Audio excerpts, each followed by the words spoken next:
Good evening and welcome to the John F. Kennedy Jr. Forum. My name is Blake Barclay and I'm a sophomore studying economics at the college, and I'm a member of the JFK Jr. Forum Committee here at the Institute of Politics. Before we begin, please note the exit doors, which are located on both the Park Street side and the JFK Street side of the forum. In the event of an emergency, walk to the exit closest to you and congregate in the JFK Park. Please also take a moment now to silence your cell phones. You can join the conversation tonight online with the hashtag JFK Jr. Forum Live and interact with our student-run Instagram account at JFK Jr. Forum for behind-the-scenes highlights. Please take your seats now and join me in welcoming our guests and the director of the Institute of Politics, Mr. Mark Guerin.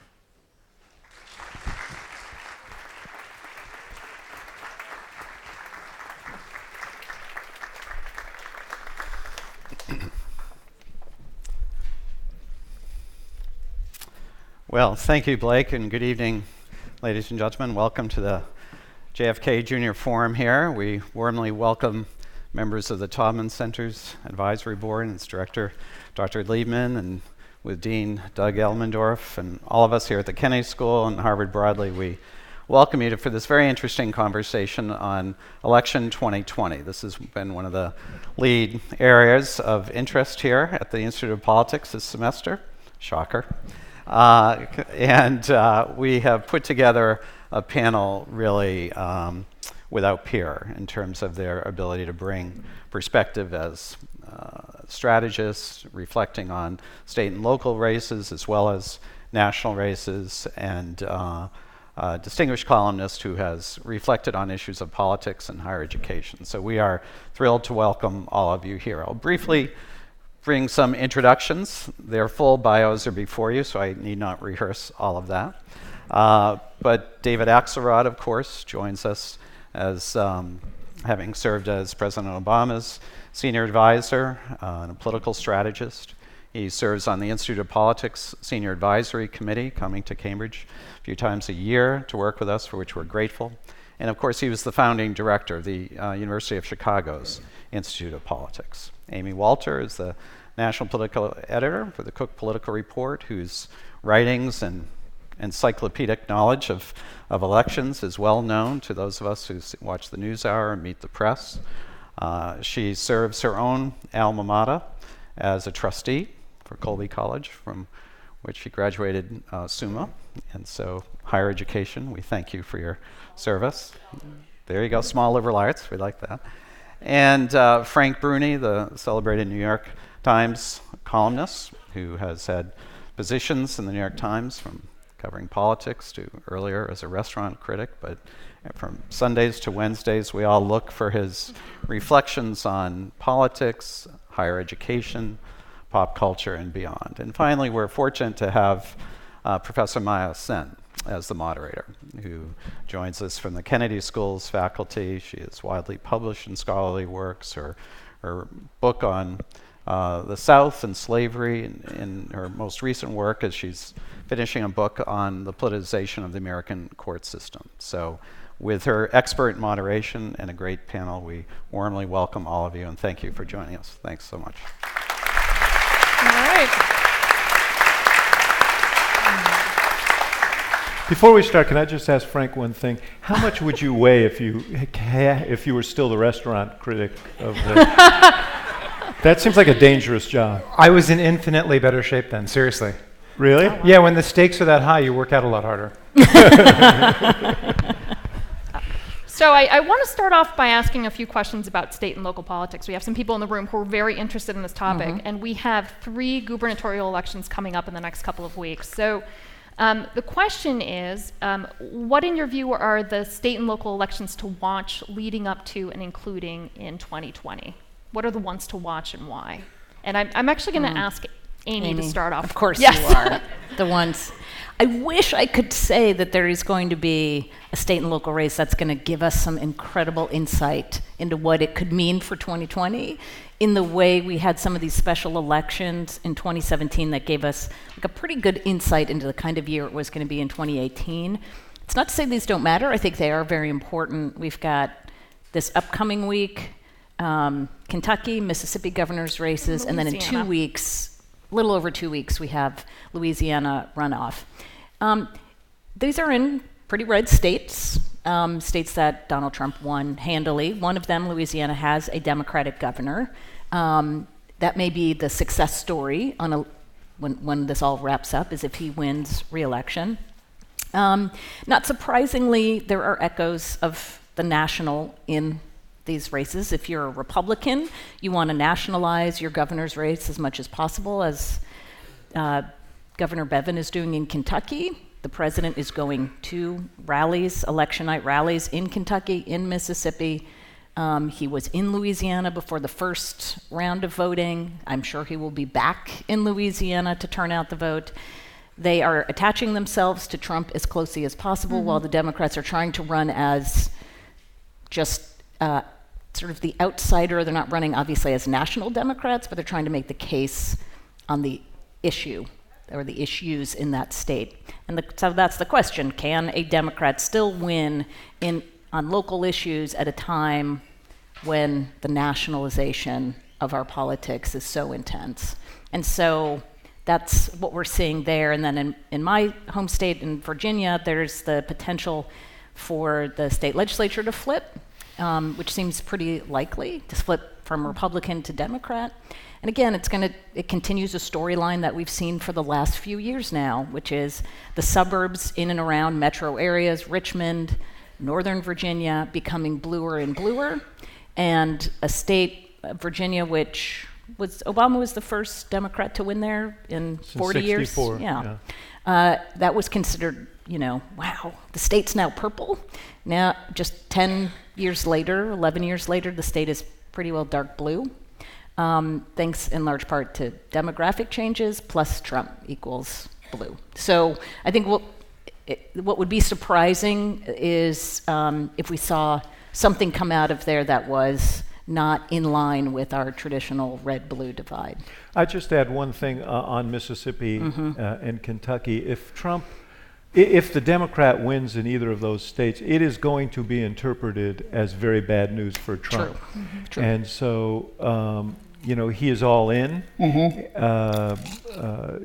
think that this is a way to reestablish some momentum for him. But there is an element of risk not a great risk.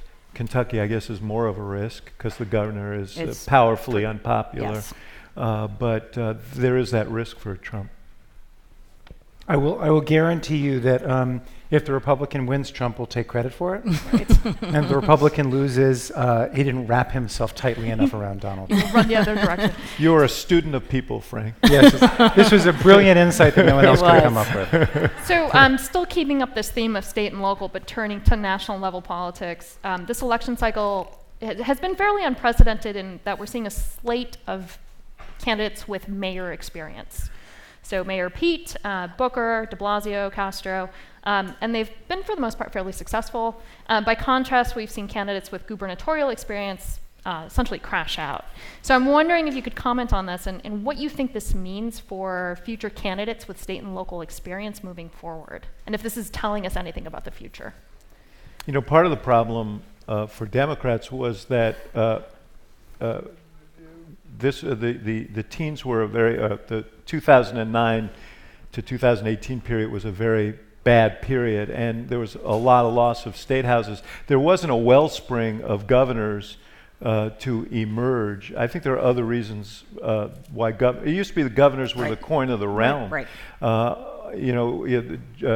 Obama was the first senator since John F. Kennedy to get elected president. Before him, it was Warren Harding. So the Senate was not a place where people prepared to run for president of the United States, or at least successful candidates did. But Democrats were down to 13 governorships, and I think one of the reasons these mayors have emerged is because of the paucity of executive candidates from the governorships. I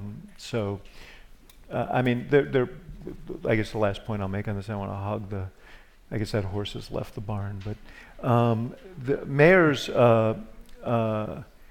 do, I think, bring an interesting element to this. At a time when people see Washington as sort of dysfunctional, mayors are the ultimate pragmatists. I know Mayor Nutter is here somewhere. There he is. He can speak to this. I mean, there's, partisanship, there's not a lot of time for it because you're trying to solve problems. You have to be pragmatic about solving them, and you're dealing with issues that are very close to people's lives, quality of life. So there is something to commend mayors. I don't know if you want to announce your candidacy. That would be a first, right here I think, tonight. It would be. No. I'm just going to continue to build on my everything is national theme. Yeah. All politics is local except when it's not. And now we are at an era where all politics is national. And there was a time, I agree with David, that everybody wanted to find the right governor. And there have been a lot of governors who've either they ran and dropped out, or they have success in winning in the kinds of states Democrats want to win in. But part of the reason they didn't get traction, I think, is because everybody's looking to Washington for the story. The story is Trump and who's up against Trump. And so you see the senators, literally, Booker, Kamala Harris, behind the dais, grilling, not Trump himself, but the avatars of Trump. It's Barr, Kavanaugh, right? That's what Democrats wanted. Who's the fighter? Who's the one who's going to go up against Trump? Oh, but I'm the pragmatist. I solve problems. Right. I work in a bipartisan way. Screw it. We don't want bipartisanship. We don't want compromise. We don't care that you filled in potholes and fixed things. Can you punch Trump in the face over and over again? Okay. Yeah. That's what we want. No, I think that's exactly right. And I think I wouldn't make too much of the mayor thing for the following reason. I don't think anyone is responding to Cory Booker as a mayor. He's been a senator since. I don't think anybody is. Mayor Pete, yes, is a mayor, but I think that candidacy is about other things. It's about youth. Yep. It's about that kind of thing. It's not because he was mayor. Nobody's responding to Julian Castro as a mayor. They remember him as the HUD secretary. And there were mayors, and there were many mayors whom people were excited about who didn't get into the race at the last minute. Yeah. Landrieu, Eric Garcetti, yeah. Right. I think what Amy said is really crucial. We're in an era where governors come to the table and they say, I was responsible for things. I had to be nuanced. I had to be pragmatic. I had to find common ground. I had to get people to work together. Look how it's gone over when Joe Biden has said, I want to reach across the aisle and have a collaborative effort. this is an era of ideologues, and when you're in the Senate, when you're grilling people in committees, when you're Elizabeth Warren, you get to be more of an ideologue than a governor who's in the State House trying to balance the budget gets to be. I just disagree a little bit on, when I think of Cory Booker, for example, so much of his story as a candidate has been wrapped around not his experience in Washington, but his experience as mayor of Newark. That's very much part of what he's doing. But I totally agree with you guys. And he's at what, 2%? The question is, well, no, there's a point. There are a lot of people at 2%. Of all stripes. But one of the interesting questions about 2020 is what you guys are saying is right. There's a real market among some Democrats, some sizable group of Democrats. We don't know how sizable for this sort of zero-sum game, storm the ramparts kind of candidacy. It's not clear whether that's actually a majority of Democrats. It is a majority of Democrats on Twitter. There's no doubt about that. But it's not necessarily a majority of Democrats. The question is whether there's a candidate who can galvanize the other part or mobilize the other Democrats who are less noisy and actually are tired of the incessant combat and want to try and get past that. I remember when Obama ran in 2007, one of the questions was 2007, 2008, he was speaking about trying to get past the politics of red states and blue states and so on, and whether in Iowa, which was considered a very liberal place, whether people were going to choose someone like that or someone who would punch the Republicans in the face. And John Edwards, who was leading for a lot of that race, took the I'm the guy who's going to punch him in the face side of it, and Obama ended up winning the Iowa caucuses. So I think I don't know how it's all going to turn out, but I think it's not obvious exactly where the bulk of Democrats will land on this. So this actually gets me to my next question, which is to ask you all to look more broadly at the 2020 candidates and ask you, as campaign insiders, as insiders into the process, what should we be looking for in terms of trying to figure out who are the front runners? What are the things we should be looking for? Frank? Yeah, well, this is start not, what are their strengths and weaknesses, and what should we be looking for? You mean in terms of what's making people front runners, or what will make them front runners, or? Yeah, and what will the front runners be doing that should make us look more closely at them? Well, I don't know that. I'm not quite sure how to answer this. I know this answer, but I'll tell you something I think we should look for in the coming weeks and months that I think has strangely, I'm not exactly sure, and I'd be curious to hear you both talk about this. I'm surprised it hasn't got more attention. We keep on talking about where the Democratic candidates exist on the kind of left to right spectrum entirely in terms of Medicare, economic issues, and all of that. And we keep on talking about whether it's a liability for Elizabeth Warren to be going all in on Medicare for all. And I guarantee you that in the White House and in Trump world, some of the stuff that they're writing down is the positions these candidates have taken on social issues. 100%. The fact that, so we're all worried about how vulnerable is Elizabeth Warren on Medicare for all. If I read my headlines correctly, she came out in favor for using federal money for transgender prisoners to have surgery. That is something that I guarantee you is going to be in all the mailings that come out of Republican world if she is the general election candidate. And I think we're going to see more discussion about those sorts of social issues and whether there are vulnerabilities there, because for some reason that's been overlooked. And I just chose one of them at random. Even on Medicare, I'm sorry, Amy, go ahead. Even on Medicare for all, there's this discussion within the Democratic debate about how are you going to pay for it, are taxes going to have to go up and everything. But the issue that Republicans are eager to prosecute is you're going to take insurance away from 150 million people, and that in a sense, there is a cultural dimension to that, how they position government. The border issue is another issue, decriminalizing the border. Beto O'Rourke became a poster child for the Republicans when he said he was going to take away the tax people's exempt AK-47s. Oh, he also said he also floated and then took back Decriminalizing removing tax exempt status for any religious group that was opposed to marriage equality. And immediately, Trump, immediately seized on that and mentioned it publicly. I think that's a preview of some of what Trump is we'll a cultural warrior. Yeah, exactly That's right. all it's going to be. It's not so going That's to the you're stuff he's quite most right about comfortable that. prosecuting, and banning fracking. That's going to go well. So how can in the Pennsylvania? But I think so. Just to step back and I think how we were looking at this race, or at least I was in the very beginning, were the issue that David brought up, which is how much do Democrats want to go for the big structural change, right? We want the disruptor and the punch in the face person versus the let's be more incremental, and our number one priority is to win, and whatever that takes, let's do that, and let's forget about making all this structural change right now. We can wait for that until we first we have to get rid of Donald Trump.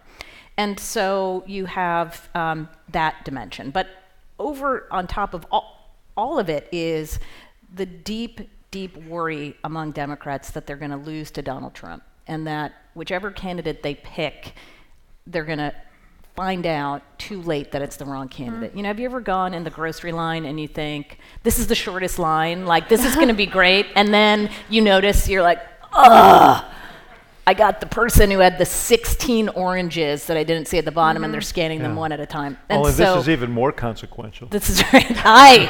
For me, that's it. If I'm in the wrong grocery line, it's all over. And that's why this feels like it's, in some ways, the conventional wisdom right now in Washington feels settled, okay? Which is Joe Biden can't win the nomination, it's going to be Elizabeth Warren, and she can't beat Trump. The end, right? But it doesn't feel that way when you look at the polling and you look at the data and you look at how many voters right now are undecided, how many voters are worried they're going to make the wrong choice.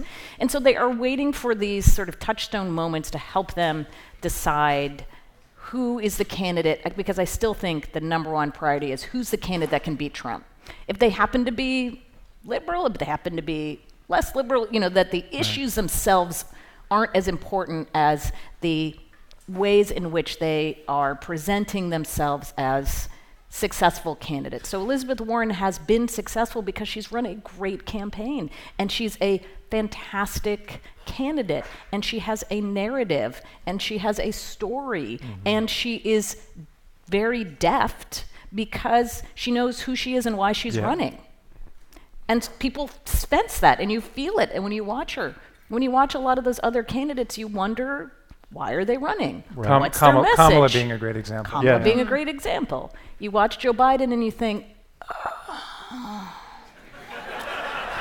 can he do it? It's like watching a guy crossing a slippery parking lot full of ice, and you're just like, he's getting there, but is he going to make it, right? So he doesn't look quite as steady, I think, as people assumed, because he's the vice president. Of course he can beat Trump. And so far he's been cast as the safe candidate, right? So he's sort of being taken as the one who could easily, defeat Trump. Right, except as people have watched over the course of the campaign, now he suddenly doesn't look as safe, even though people, I think, in their minds think, oh, right, he could still beat Trump. He has the best chance to beat Trump because it's harder to, as Frank pointed out, caricature him in the way that you can some of the other. I think a lot of people are rethinking that. I mean, I think these debate performances, I mean, let's be really blunt. The debate performances have been a little scary. I mean, you talk about kind of pulling them across the ice. I just want to pull them to the end of a sentence, you know? I mean, because it starts here, it proceeds over there, it ends up over there, you know? Yeah. And that's on bed rest. I mean, he is a... No, I mean, right? I mean, he has one of the lightest schedules of any of the candidates. This is nothing pace-wise in terms of what it will be like. You know this better than anybody else, David. Between September, and I think a lot of people are looking at Biden and saying, am I going to look up at the end of September at someone who's working twice as hard as he is now, and what are the sentences and paragraphs going to sound like then? Yeah. By the way, the presidency itself is a taxing job. So, no, You're right about the debates. It reminds me, the great Mike Royko, the late Chicago columnist, once wrote about the late Richard J. Daley that he never exits the same sentence he enters. So there is that. But let me just say a word for Biden, because nobody is. All of these things are true, and I think that he either can cut it or he can't.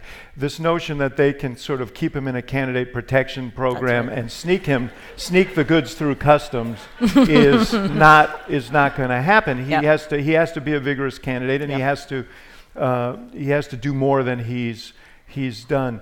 But I think there's a larger dynamic here, and it goes to the point I made earlier. if I were running a Democratic campaign and someone asked me, well, what do you think the winning message is for 2020? I think Trump's going to define this election. I think he'll insist. And and I think that the thing that is most pervasive is a sense of exhaustion in the country, a sense of just utter exhaustion with the spectacle that is the Trump administration, even among some people who supported him. And so in the past, we'd asked the question, the famous Reagan question, are you better off now than you were 4 years ago? The question for 2020 is, can we do this for 4 more years? Can we wake up every single day to a president who divides us for profit and fun, apparently, who tweets these crazy tweets and gets throws tantrums every day and starts these gratuitous fights that lead nowhere and creates all this chaos that makes it difficult to ever get to the things that actually matter in people's lives. That is the winning Democratic message. So, and I think, Biden has been sort of sniffing around this. He's just not very deft at making the case. Yep. But I'm an admirer of Senator Warren, and I'd say that even if I weren't sitting here in her hometown. And she's run as a practitioner. I really, for all the reasons Amy said, I admire the campaign that she's run, and I think she could go the distance. Yep. But the one thing that I wonder about is that she is the candidate of the punch in the face people. She is a pugilist. And the question is, at the end of the day, is the most effective message the message that says, I'm going to fight every day when people are exhausted because we're fighting every day. Yep.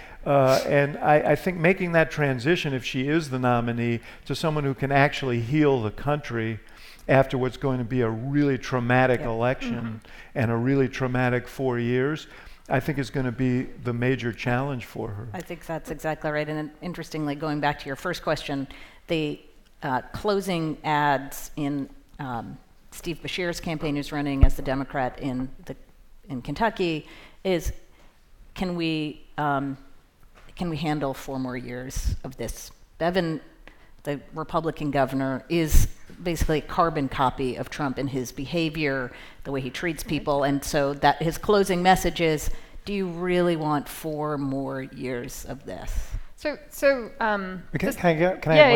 I think it's one of the reasons I agree, and David, I agree with you on this because we've talked about this, but I think it's one of the reasons you've heard Pete Buttigieg lately talk about the day after the election and what happens then, and I think he is, one of the plays he's trying to make is he's saying to people, you don't just care about what we're proposing on issues and all that, you care about who, after the inauguration, actually has a prayer in hell of healing the country and of turning down the temperature on everything. And I think we always divide the candidates in the primary between kind of, more moderate and less moderate. But I think you can also divide them in terms of their temperature, their emotional temperature. They're the hotter candidates and the cooler candidates. And I think Pete is saying, I'm a much cooler candidate than some of the others. And that might be something you want to think about in terms of how we navigate the 4 post-Trump years towards something closer to amity.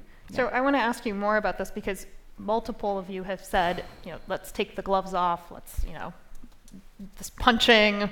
Frank, you've written that Democrats have a politeness problem. So what is the right balance here in terms of the campaign? Can Democrats actually run a successful campaign without taking the gloves off, or will they go low like Trump has done in the past? Will they go low against each other? Would that be an effective strategy? What's the right balance for Democratic candidates in taking on someone like Donald Trump? Frank. I thought it was referring to Frank. his. Well, the politeness problem you're referring to, that was actually a column specifically about the debates. And my belief, until the most recent debate, because it was written before the most recent debate, that Elizabeth Warren hadn't been grilled sufficiently on Medicare for All and that sort of stuff. And it wasn't because I thought they should beat up on her per se, but I happen to believe, and did I quote you in this column? I think I called you and we didn't connect. I don't know if you didn't, you should have. Might be. Yeah. I don't believe a nominating contest should be too nice, because especially this time around, because you want to graduate to the general election the person who's going to be the most fearsome adversary for Donald Trump because I think the stakes are so high. That's the politeness problem I was talking about vis-a-vis the debates. I wasn't thinking so much about the general election, and I have a radical feeling that the answer in the general isn't to pound and pound and pound on Trump.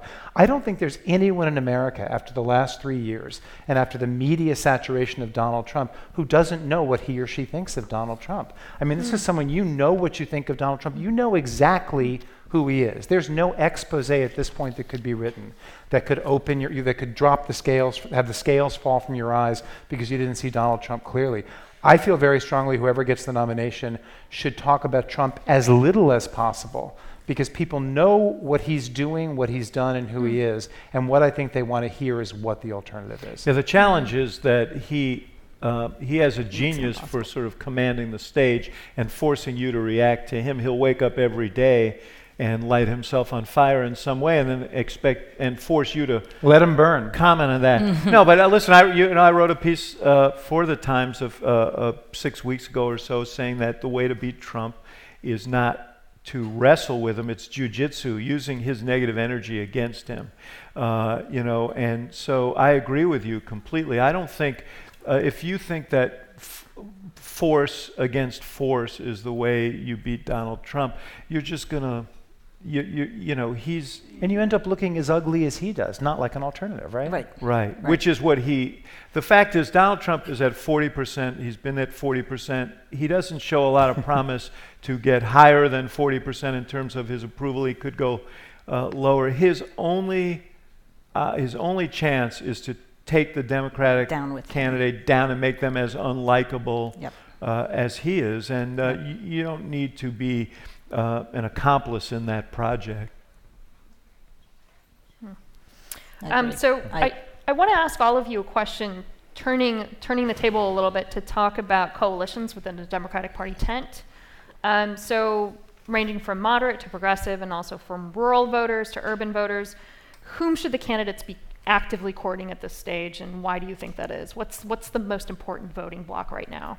In terms of the primary, or you're thinking about going into the first the general? Primary, and then we can talk about the general election. Well, this is the other challenge for candidates, right? You can see right now the pieces of the coalition that they've put together and the challenges that they have in broadening it.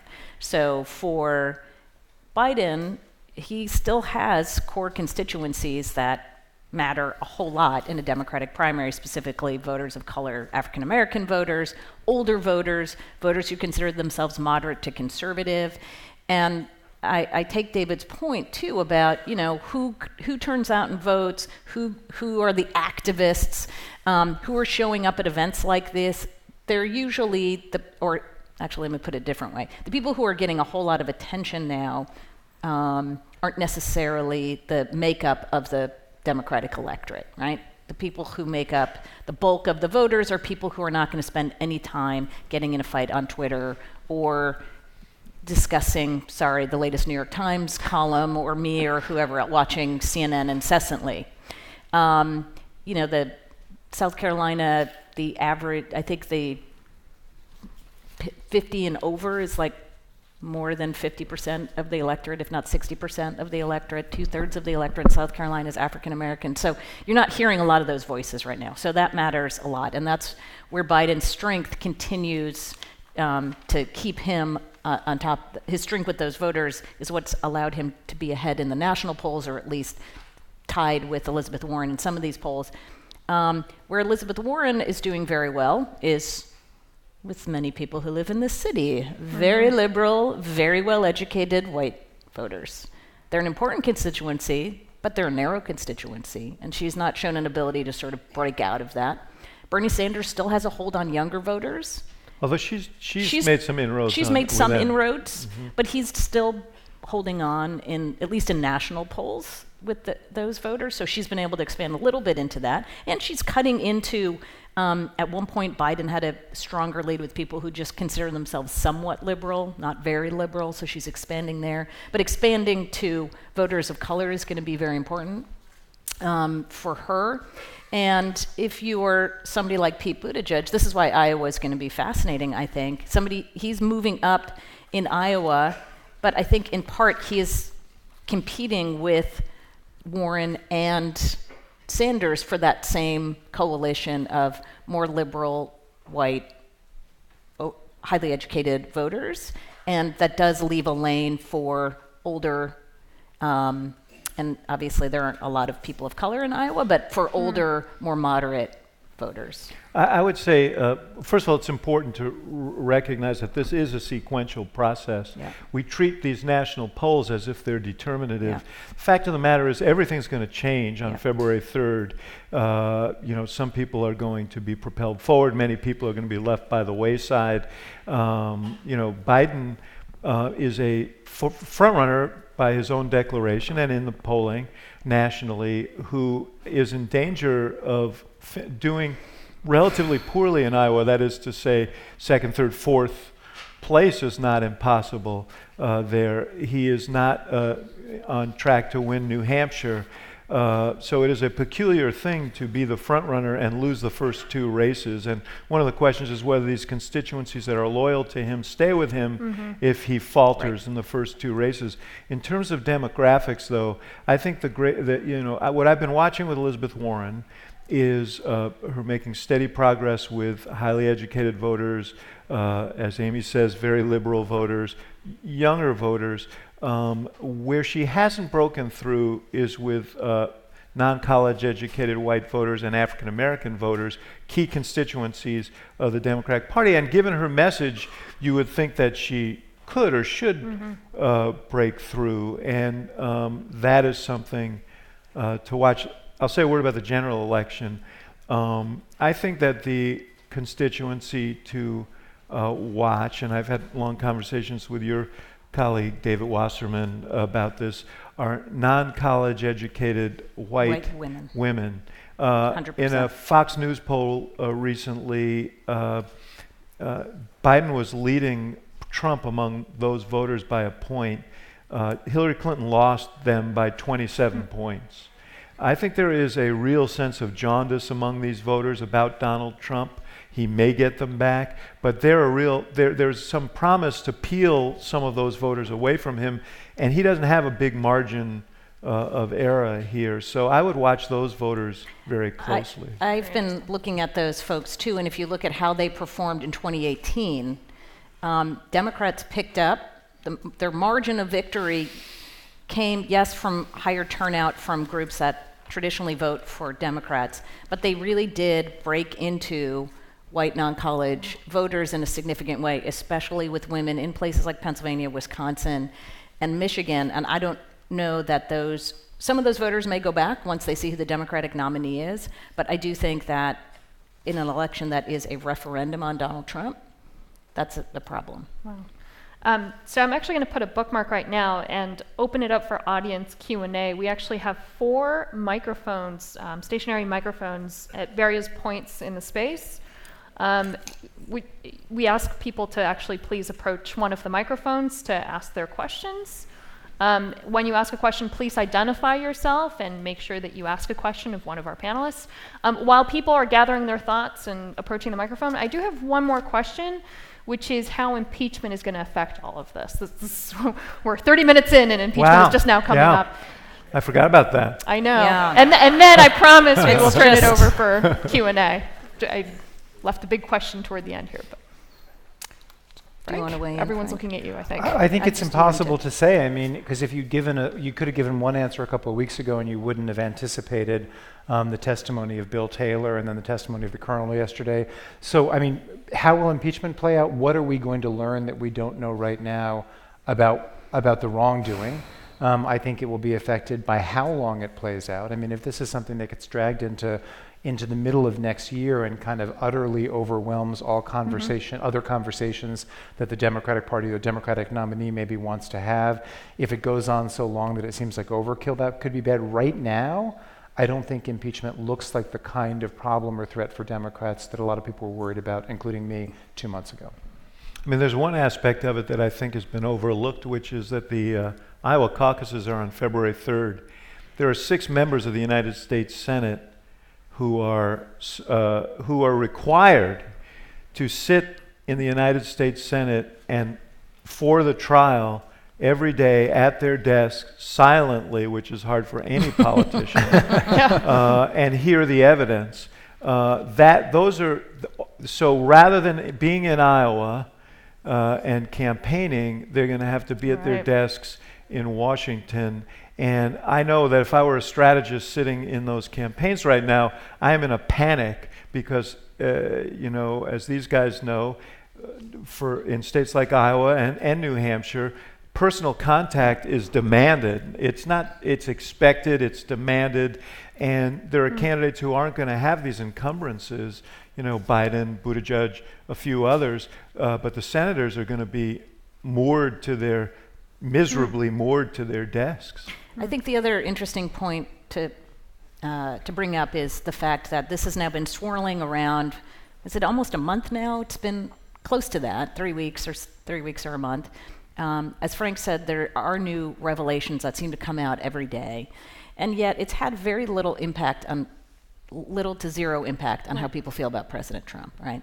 So by the time support for impeachment of Richard Nixon hit 44%, which is a little bit lower than where national support is for impeaching this president, Nixon's job approval rating was 25%.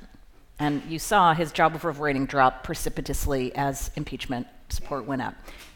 This president, the support for impeachment basically mirrors the support, the lack of support for him overall, right? So job disapproval rating equals, if you don't like him already, probably support impeachment.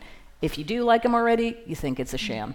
And I think that's probably where this It's as if he could go out on Fifth Avenue and kill somebody. It is. The one question about Richard Nixon, relative the Nixon impeachment relative to this is, would Richard Nixon have actually left office if he had Fox News, if he had social media, if he had the tools? Would he have been at 25%? Right. Yeah, Probably not. I think it would have been an entirely different situation. But we're also so stringently partisan that the number of persuadable people is so small, and that's why the numbers you just cited, if you've chosen your team, shirts or skins, and no matter what happens, you just stick with your team because the other team's worse. So But I think that's partly animated by the media environment. Yes, I think social media is a huge explanation for that. I think, we live in one of the biggest crises of our time is an individual's ability to utterly curate his or her own information feed, so that all you ever see and all you ever experience is a validation of what you already believe, which gets amplified and intensified, and you're no longer persuadable. Right. So with that, we'll turn it over to the audience for Q&A. I believe we have one question over here. Yeah, my name is Mike. Good evening. My question has to do more with the process, and specifically to David first, but to everyone on the panel. How does one manage the weaponization of social media in managing a campaign, especially looking towards the general election? And then secondly, since we talk about national, but it's really, 8 or 9 states that are really this election is going to be decided on, how does one manage the sort of targeting and weaponization in the process? Yeah. And one other point. In talking about the killing of the head of ISIS, President Trump said they use internet very well, better than anyone except me. So, in that context, this is my question. That's a good question. That's just a tip of the hat from one practitioner to another, I guess. The thing that this is a hugely important question. We've watched, just like everything else, campaigns have changed at warp speed from election to election because of the march of technology. We were the ones who really introduced data analytics into a campaign. We hired 56 people in 2012. We didn't have any to speak of in 2008. And they were very, very significant in terms of crunching data, identifying our targets, the messages that would be important to them. And we also had a battalion of people who were monitoring social media and countering what we saw quickly. It is far more complex now than it was then. I think it was written about recently in the Times, but one of the concerns I would have as the Democratic Party and as the Democratic nominee is all the money that the president is investing now in mining, voter data files and identifying voters and messaging that works, particularly in those few battleground states. You say 9, but it's actually probably a smaller universe than that. I mean, I would argue that this election may be determined in the state of Wisconsin. It would be my guess. And they're going hand to hand, finding those people who they think are persuadable, and using all of the devices that are now available. And you can't see all of it, but you have to try as best as possible to monitor what's going on. And there's a little more visibility now than there was 4 years ago on that, but you identified what should keep Democratic strategists up at night. Back there, up on the... Good evening. My name is Kareem. I am a second-year Master's in Public Policy student here. And I wanted to talk about what you all started the evening with, which was talking about Mississippi, Kentucky, and Louisiana. If you go back to 2018, the 3 most important political contests at the statewide level arguably happened in Texas, Georgia, and Florida. As y'all look to 2020, what do you see the role of the American South?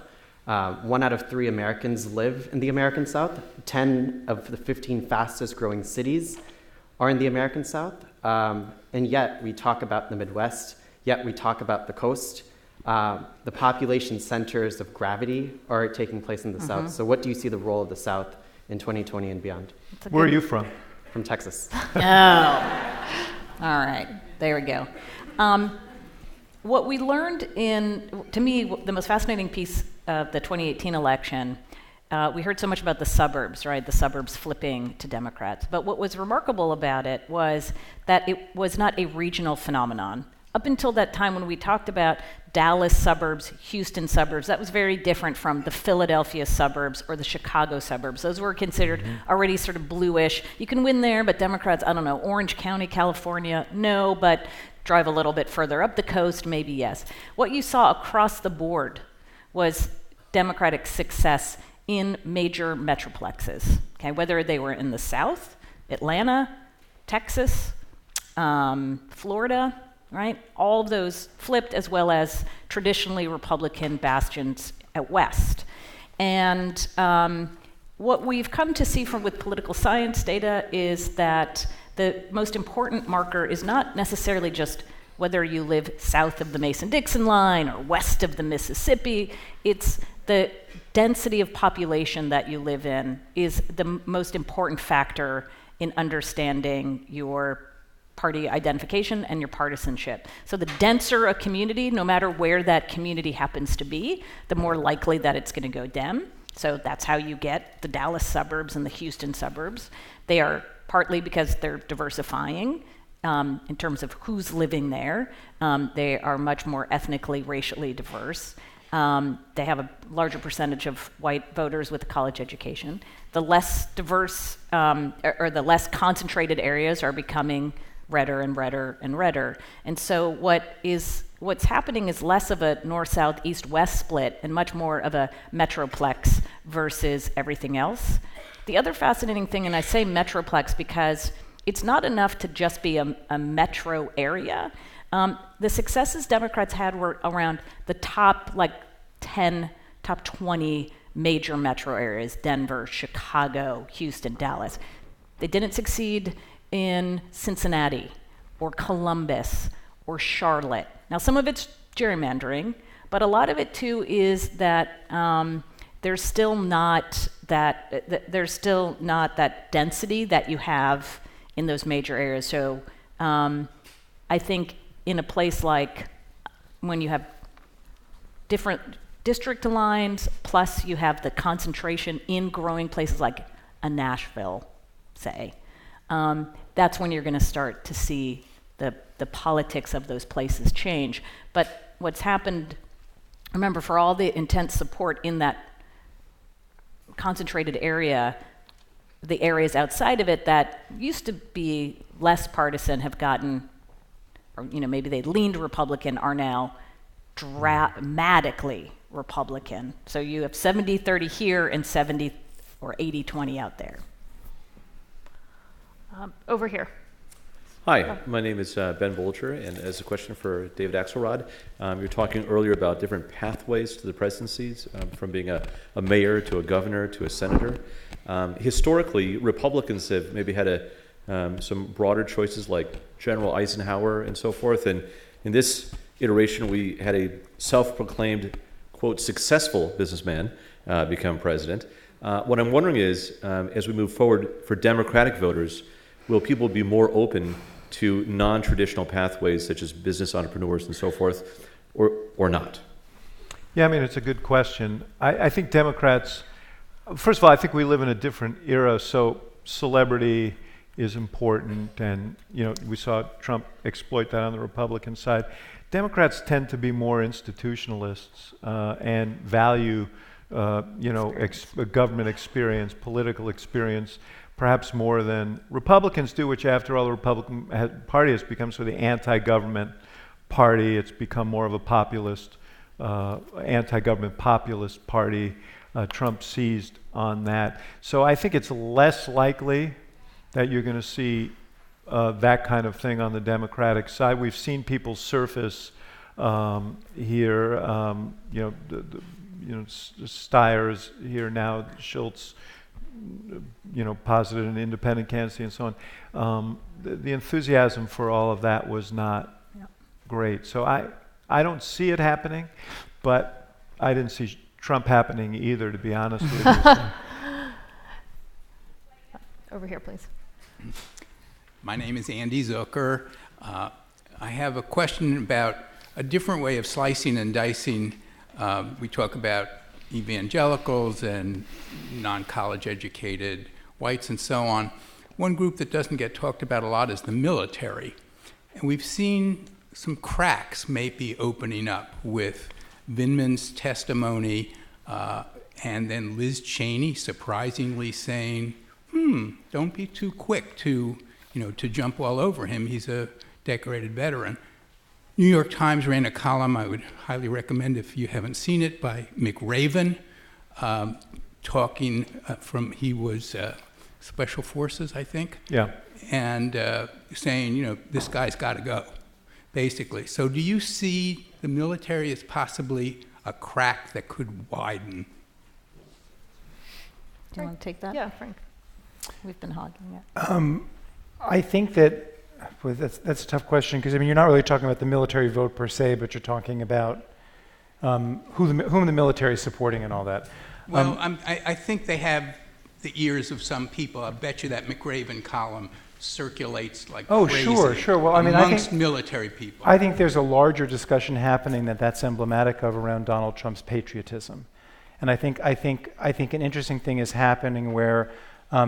We keep on talking in terms of patriotism, stuff like that. There's when I look at the McRaven thing, when I look at the Vindman testimony yesterday, Bill Taylor, I've always said one of the biggest problems in this White House with the Trump administration is it's a crisis of professionalism. They've degraded and devalued professionalism and all the old rules and norms. And what you hear McRaven saying, what you heard Vindman saying yesterday, what you heard Taylor saying was, there's a way you do your job. There's a duty you have to what you're supposed to do. That everything that's happening in this administration that I saw from my vantage point is betraying, and is not honoring. And we can call that a lack of patriotism. We can call it a lack of ethics. I think it's a lack of professionalism. Back to the military thing. I think Democrats more and more, and this is going to help them, I think, are trying to kind of show an affinity for or a kinship with military as something that can culturally connect them to voters whom they were not so tightly culturally connected to before. You saw a bumper crop of veterans run in the 2008 midterms, some successfully, like Jason Crow, and you mentioned the Colorado suburbs.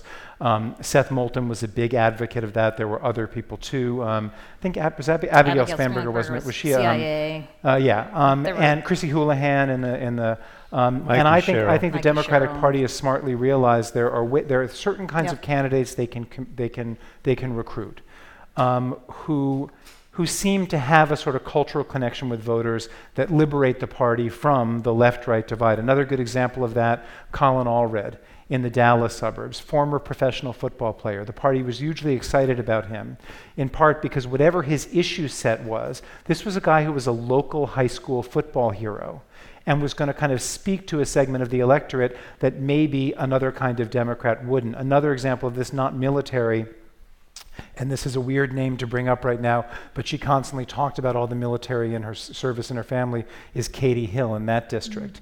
And that was so interesting because Democrats had lost that district 2 years earlier by nominating an extraordinarily accomplished, very handsome Yale Law School grad who ran against Katie Hill in the Democratic Party, lost to her. She was someone who had livestock on a farm, had not had a fancy education, was the daughter of cops in an area of exurban LA that was a huge bedroom community for Los Angeles police officers.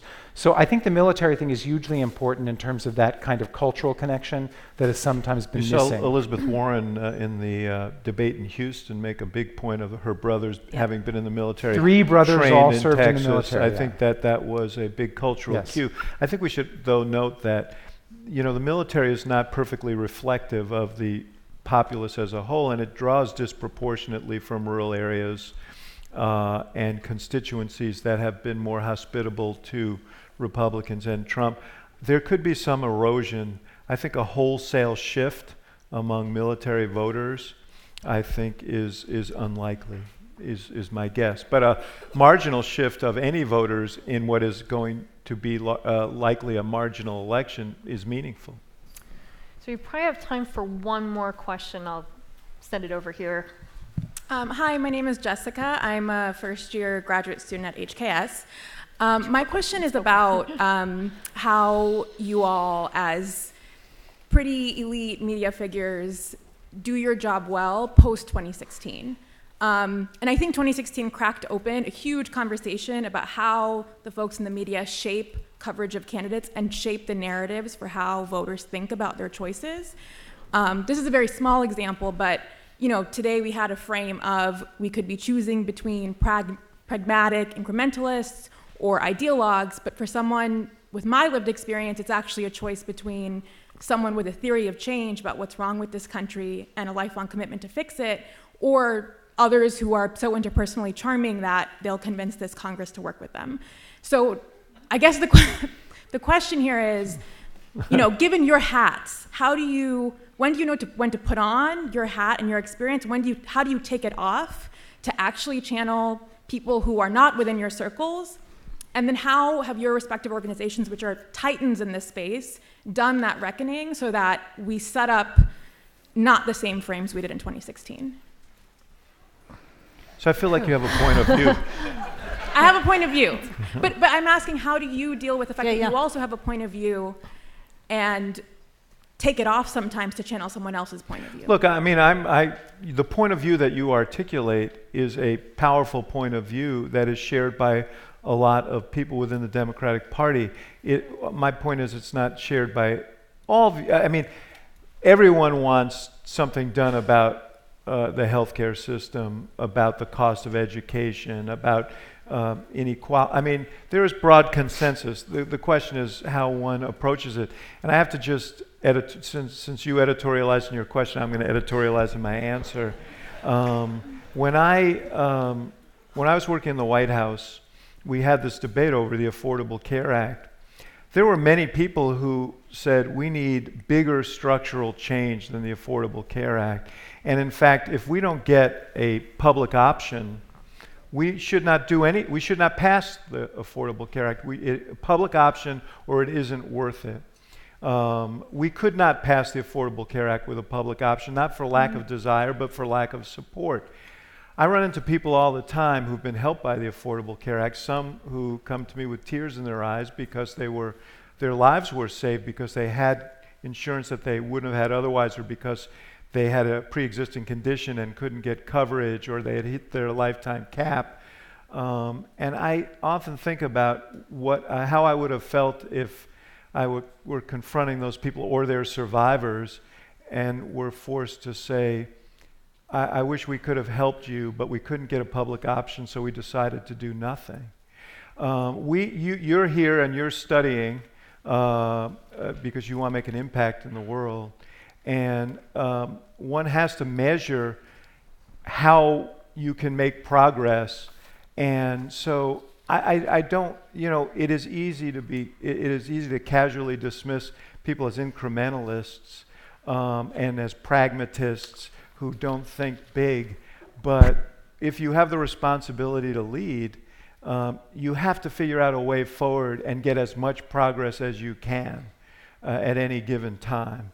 And so that, I honor your feelings, and we do need big structural change in a lot of different ways, but we need change. We need change first and foremost, and if we make change that's not fully satisfying the enemy of big bold structural change, and we end up with nothing, we're going to be a poorer country for it. So that is not the question you asked, but I repurposed it for my own. I've been told we have time for one brief last question, so I will send it up there. Hello, my name is DJ Lacey, and I'm a second-year student here at the college. And we've talked a lot tonight about the presidency and the upcoming presidential election, but I was hoping to get your views on some of the key Senate races in 2020, such as in Maine and Colorado and Arizona, in the role that those elections are going to play in, how the president is actually going to be able to, put forth the agenda. It's a very good question.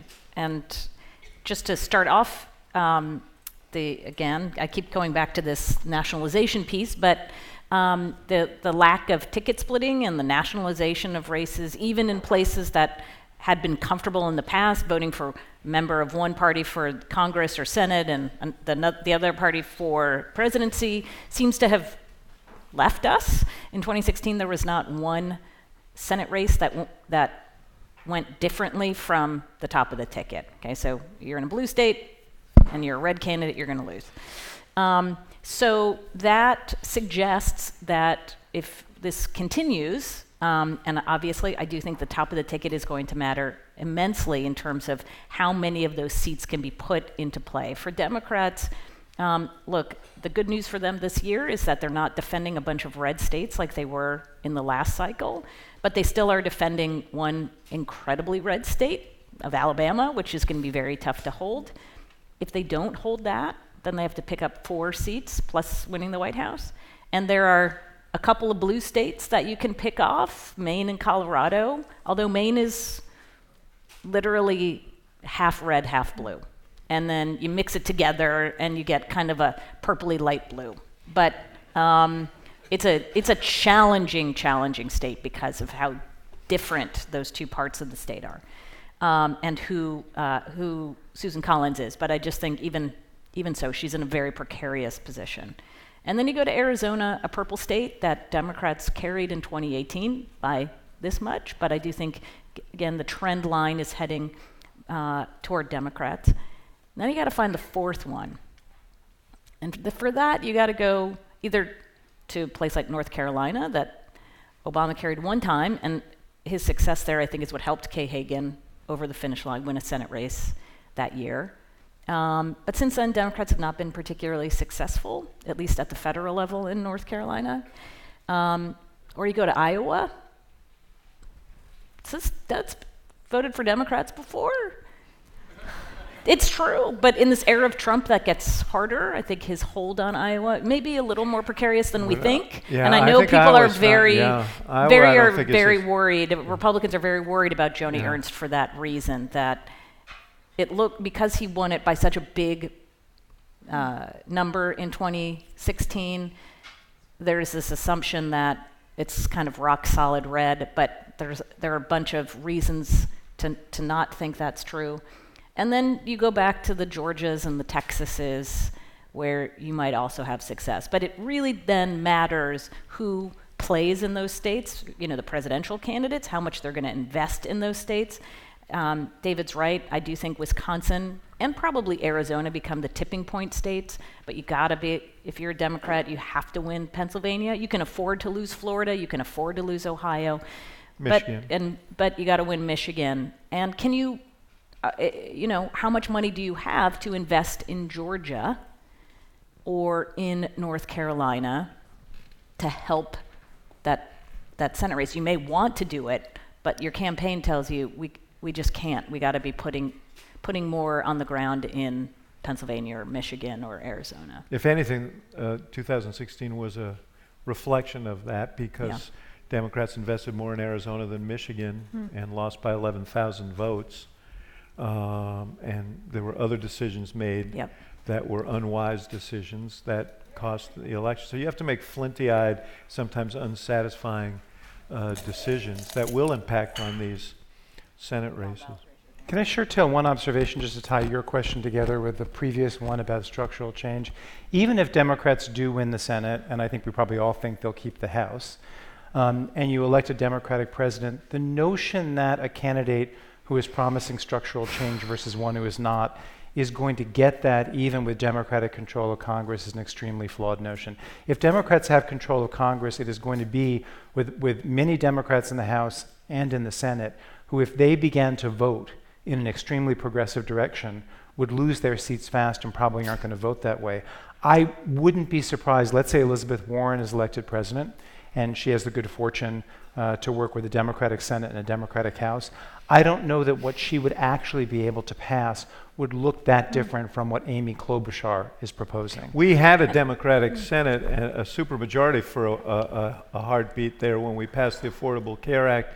Still couldn't get a public option because there were Democrats who were opposed to it, who were more conservative and came from more conservative and so I just wish more voters would see these policy differences through the lens of what might actually happen once you have to work with a Congress that even under Democratic control is not exactly. Well, we ought to tie together impeachment, by the way, with this, because one of the interesting stories about impeachment is how does Susan Collins, how does a Cory Gardner, how does Martha McSally down in Arizona, people who have tenuous races in states that are right on the, and in Colorado's case, now essentially a blue state.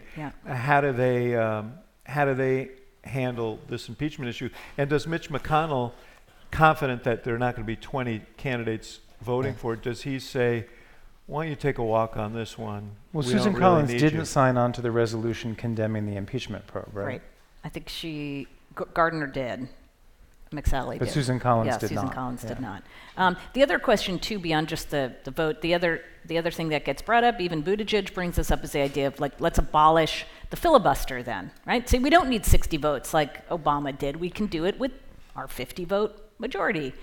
Except even there, I don't think you're going to get all Democrats on board, because it's not the president who decides, it's the Senate decides to change their rules, and I don't know that you're going to get, I don't think you're going to get 50 Democrats who agree to abolish the filibuster. So even there, because that would have a serious impact on what you could get through, there'll be a challenge. So I think Amy's going to have the last word with that, and I want to thank the panelists so much for such an interesting discussion. Obviously, we could keep talking more and more about this. And that's it. We're done. That's it. We're done. I invite you all to stick around for a couple